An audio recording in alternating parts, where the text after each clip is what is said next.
Good morning. இது Monday morning. பிரேக்ஃபாஸ்ட்க்கு வந்துட்டு நான் சீனி கிழங்கு போட்டு சப்பாத்தி தான் பண்ண போகிறேன். தொட்டுக்கிறதுக்கு முருங்கைப்பூ, முட்டை பொடி மாஸ். நான் வந்து ஒரு 8 சப்பாத்தி பண்ணுற அளவு மாவுக்கு 1 ஜான் உள்ள ஒரு சீனி கிழங்கு எடுத்திருக்கேன்.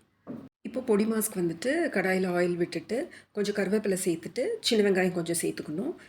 காரத்துக்கு வந்துட்டு பச்சை மிளகாய் சேர்த்துக்கலாம், இல்லை சில்லி பவுடர் கூட நீங்கள் போட்டுக்கலாம். அது கூட முருங்கைப்பூ போட்டுட்டு ஒரு 2-3 மினிட்ஸ் கொஞ்சமாக தண்ணி விட்டு சிம்மில் வச்சு குக் பண்ணிக்கணும். 3 மினிட்ஸில் வந்துட்டு நல்லா வெந்துடும். அது கூட முட்டை சேர்த்திருக்கேன் 2. கொஞ்சமாக எண்ணெயும் சேர்த்து பொரிச்சு எடுத்துக்கணும். இது கூட கொஞ்சம் சால்ட், பெப்பர் சேர்த்துக்கணும். முருங்கைப்பூ கூட எதுக்கு முட்டை சேர்த்துருக்கேன் அப்படின்னா, அந்த முருங்கைப்பூ டேஸ்ட் வந்துட்டு கொஞ்சம் கூட தெரியாது. குழந்தைங்களுக்கு முட்டை பொரியல் அப்படின்னு சொல்லி கொடுத்தோம்னா சாப்பிட்டுக்குவாங்க. அது மட்டும் இல்லை, protein plus iron rich food இது. செம்ம பசி, எப்போவும் இதுதான் நடக்கும். கரெக்டாக சாப்பிட போவேன், லக்ஷ்ணா வந்துடுவா. அதனால அவட்ட கொடுத்துட்டேன். சப்பாத்தி மாவு கூட சீனி கிழங்கு சேர்த்து பண்ணி பாருங்கள், அவ்வளோ சாஃப்டாக வரும். நான் ப்ளைனாக பண்ணியிருக்கேன். காரம் வேணும்னா நீங்கள் சேர்த்துக்கோ.